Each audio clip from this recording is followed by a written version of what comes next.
One thing for sure. Love stinks? Love stinks. Yeah, yeah. Love stinks. Love stinks. Yeah, yeah. Love stinks? Love stinks. Man, that song is only fitting for the pod. Welcome to the Week 6 edition of the show. And I feel like I need a whole episode just to recap last week. Just so much happened. So I'm going to dive right into it. I'm not going to beat around the bush. So last week recap, Week 5 recap. The commish 0-2 in his picks. Washington -6. They lost outright to the Bears. Dallas +3.5. They lost by 32 to the 49ers. Just terrible performance from the commish. 2-8 on the season. The NFL picks. If I give a pick on this pod for the NFL, please take the other side. Or maybe I get hot. We'll see. But just complete polar opposite for my pod picks for the fantasy games. 5-0 last week, 20-6 on the season. I said every week, if I pick you to win on this pod, you're probably going to win. Now, the Love Stinks song. Brett, maybe the worst beat, probably not the worst beat, one of the worst beats, way to lose a matchup. Bench Justin Fields Thursday night, already kind of mad about that.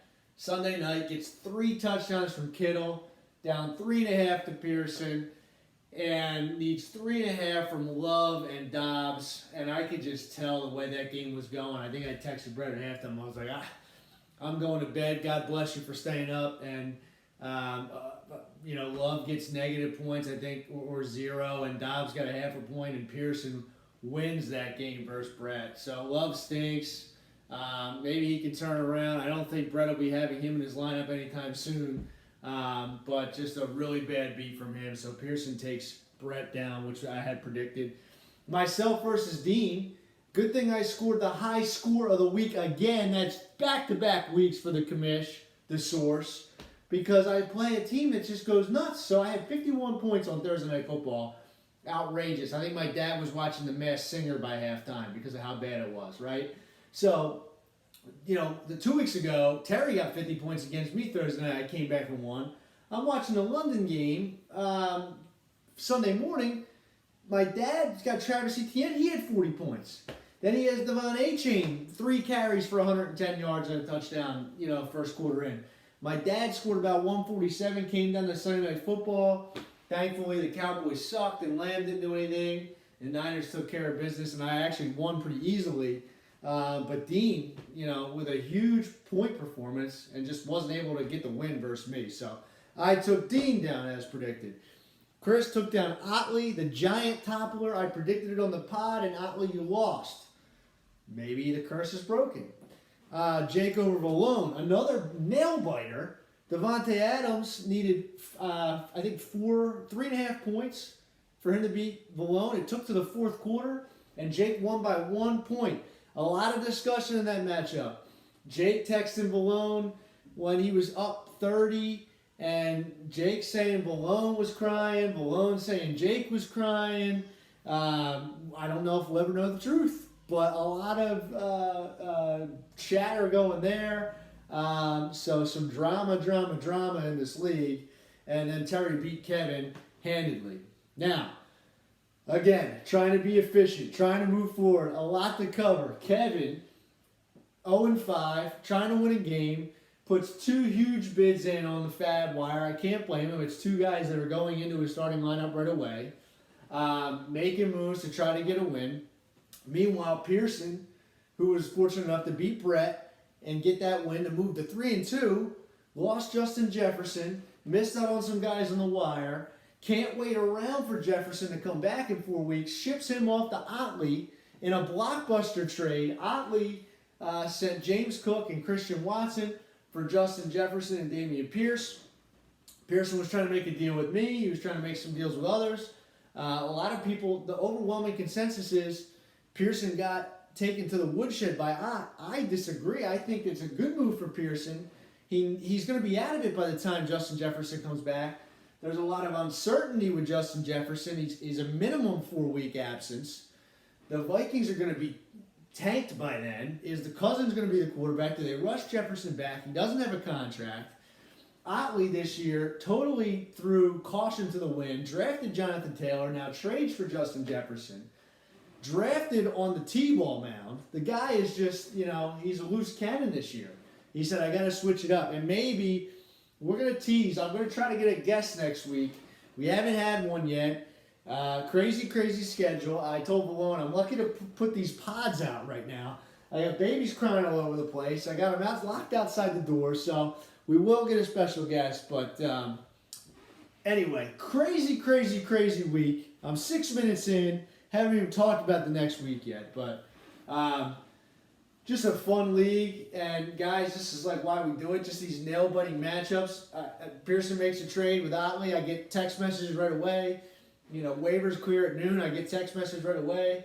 People feeling for Brett with his loss. Highs and lows of fantasy just makes it fun. So, anyway, moving into week 6. Again, I'm 2-4 on my picks. Or 2-4. I wish I was 2-4. I'm 2-8 on my picks. And I've been picking spreads, and I've been wrong by half a point. No excuses. That's a loss. Tonight I'm going over 46.5. I think that Denver can't stop anybody. Miami scored 70. The Chiefs haven't really looked all that right. Kelsey's playing with a heavily taped sprained ankle. I think the Chiefs get it done. I think Denver scores enough points. They haven't looked that horrible on offense. Maybe there's a defensive score or a special teams score. Give me over 46.5 in the Chiefs game as my pod pick. I know Valone's riding with me. I hope Jake's riding with me. My riders. Hopefully I can right the ship. And I start giving out winners on the show. I'll give my other pick out here in a minute. So again, 5-0, 20-6 on the year. We're going to start with, again, a matchup which I think is not the sexiest. Kevin, who is struggling to win a game, versus Dean. Dean, overshadowed by all this, he made a trade with Jake, Aaron Jones, for Nico Collins, a trade that helped both teams. Dean had an abundance of running backs. Jake had an abundance of wide receivers.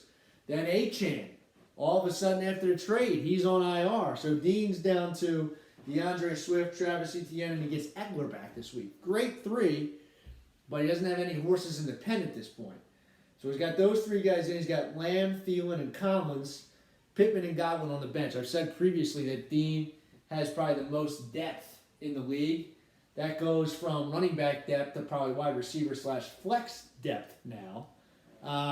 But he's projected 132. Kevin's projected 103. He spent the money on DeMarcado. I had a big bid in for him in multiple leagues. But now they're saying maybe he's not the number 1. Arizona's a little bit of a mess. He also got KJ Osborne, who I do think is a plug-and-play starter. I just don't see. It might be a little bit of a tougher offensive game for the Eagles and Hurts.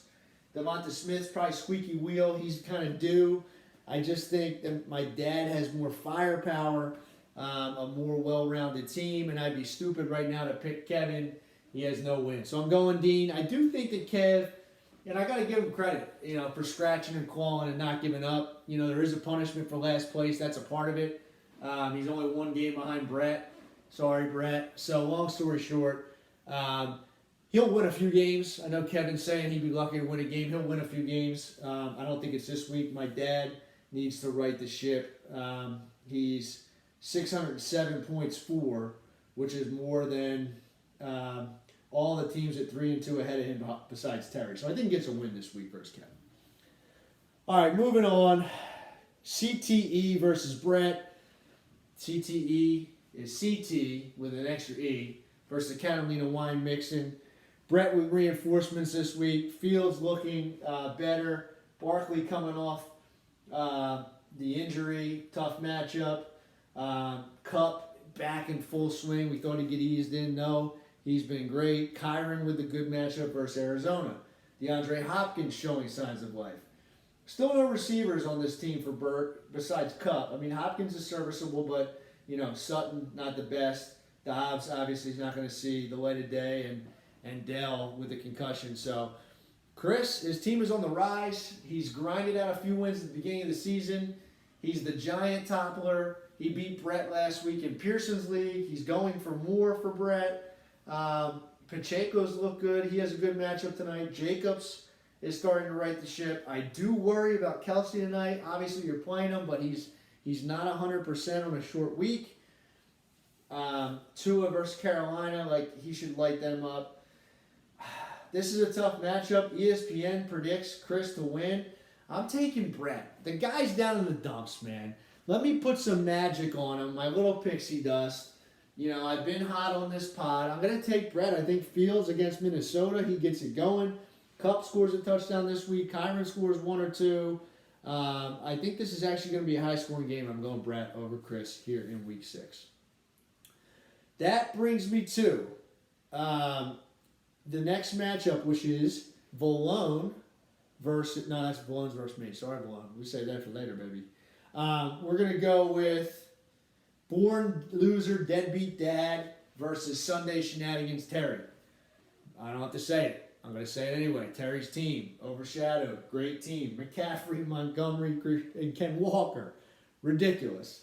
Amon-Ra back this week. Debo. And now Jordan Addison gets a huge bump with Jefferson out. I know, by the way, Terry has Josh Allen.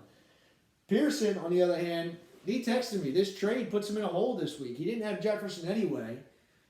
Now he doesn't have Watson either, though, coming back in the trade. He does get James Cook in a plus matchup, but probably no Deshaun Watson.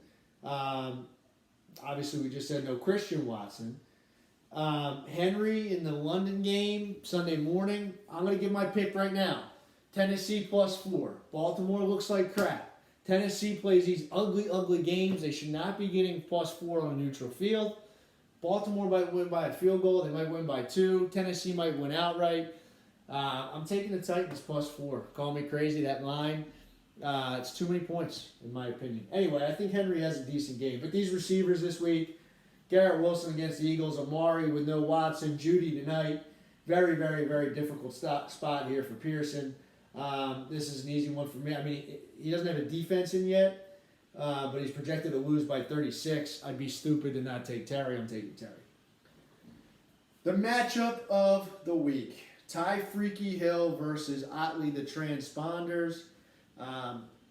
Been on this show talking very highly about Terry's team, talking very highly about Jake's team. Jake, thin at the running back position, gets a bump with Mostert with A-Chain down.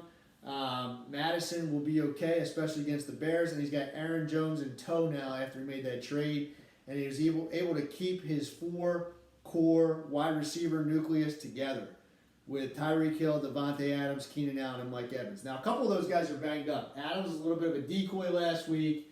Evans still not practicing. I think he'll play, but some injuries there. On the other side, Otley, I don't know if he did sacrifice short-term, maybe not this week because Christian Watson was on bye, but he did sacrifice short-term production for the long-term shooting for the stars in Jefferson. T. Higgins might be back. Ridley's looked good. He's playing the Colts have a bad secondary. Tyler Lockett back from bye. A big question mark this week. Do you or don't you play Jonathan Taylor? Zach Moss also on this team. He had 100 yards and I think 2 touchdowns last week while Taylor had pretty much nothing. A big reason why Otley lost last week. So again, some high volatility players on this team and Otley's taking a chance. I do think Mahomes has a good game tonight. I just don't think he's going to need to do enough. This is the matchup of the week because it's a team that's 3-2 versus a team that's 4-1. For my own benefit, I'd like to see Otley win. I don't see it this week. I'm taking Jake in a victory over Otley. All right, that brings me to Valone. Myself versus Valone. Valone has a bunch of good players that have been underperforming. Pollard being one of them. Stevenson being another. Chase was one of those guys, and then he went berserk last week. I think Burrow's probably healthy. Goddard was one of those guys who went berserk last week.